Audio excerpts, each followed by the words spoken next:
is Hank. Today we're going to put front brake pads on this 2020 Ford Transit 350 HD wagon. The tools we'll need will just be a jack and a jack stand, 4-way lug wrench, a 14mm socket, half-inch drive ratchet, a flathead screwdriver, a mallet might come in handy, and a brake piston retraction tool or a C-clamp. So before we jack the car up, we have to break loose all the lug nuts because you can't do that after the tire's in the air. So you get the lug nuts broke loose, then go ahead and jack up the vehicle. I do have the back wheels chalked so that we can't roll away. Now I'm putting in a jack stand as well because you don't want to trust your life to a jack.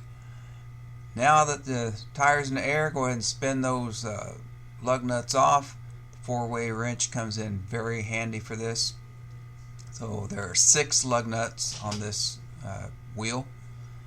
So got all the lug nuts off, got them there in the hubcap, and we're going to just pull the tire.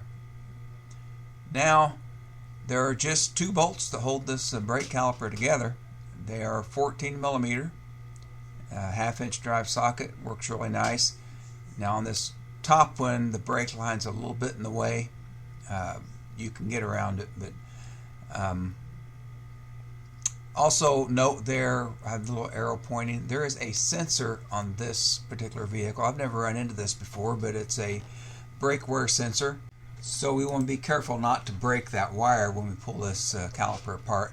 Flex the caliper there to compress the pistons just enough to get it loose. Now the caliper will just come right apart. Now you use your flathead screwdriver and snap that sensor out of the old brake pad. Brake pads slide out either direction, forwards, backwards. Now you compare your new pads to your old pads. Make sure you have the right parts. In this vehicle, all 4 pads are identical, so we're in good shape. And we'll just put that clip in here in a minute. First, we're going to go ahead and slide these pads in. I'm going to reuse the original spring hardware, so just got to work the pads in, get them started, and they'll slide right in. Sometimes it's hard to get going there, but got the back one in. Now pull off the front one, and it goes in much easier. So there you go. The pads are in place. Now we've got to prepare the caliper to be able to slide it back together. We have to compress those pistons. So when you compress those pistons, you're going to force some brake fluid back up into your reservoir. So I always take the cap off.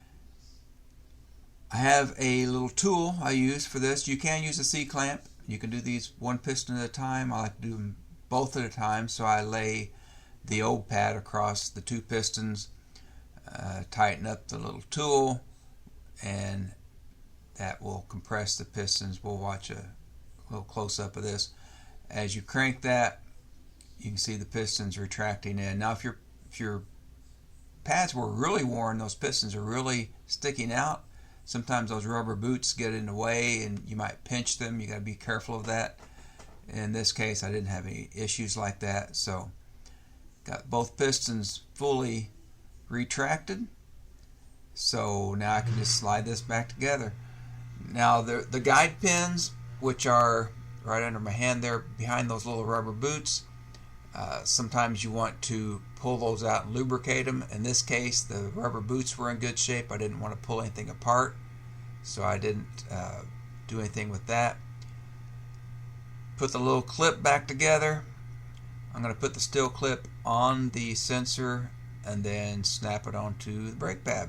So now all there is to tighten up the 2 14mm bolts that hold the thing together. Go ahead and put them in hand tight, and then I'll get the socket on them here in a second. Now when I tighten things like this, I get them snug, give it a little tug, and then I like to get a little mallet and give it a few whacks. That really will tighten it. It will tighten it better than I can actually pull it by hand. So that's what I do. Now you notice that brake pads are not touching the rotor at all. So what you want to do is get in there and push the brake pedal down and get those pistons extended back out and get the pads up against the rotor. If you don't do this step, when you hop in that car and try to take off, your brake pedal will go to the floor the first couple of pumps. Putting it back together now, go ahead and stick the wheel on. I'm going to go ahead and jack it up a little bit more to get a little air space under the tire. Get all the lug nuts started. Get that 4-way wrench back on there and start spinning it on. So you don't want to get your wheel in a bind. So you want to be sure that you're doing opposite sides. In this case, you can really see that the wheel is going around the hub there. Make sure you have even space all the way around. Now you can go ahead and pull out your jack stand. Be sure you pull out your jack stand first, by the way. Then go ahead and drop your floor jack. Now you can go ahead and torque down those lug wrenches or lug nuts with the 4-way wrench. Now these particular lug nuts have a little locking washer mechanism on them. So you notice when I took them off, they weren't on that all that tight. So, but I am going to put them on tighter than they were. I'll give them a good tug with the 4-way.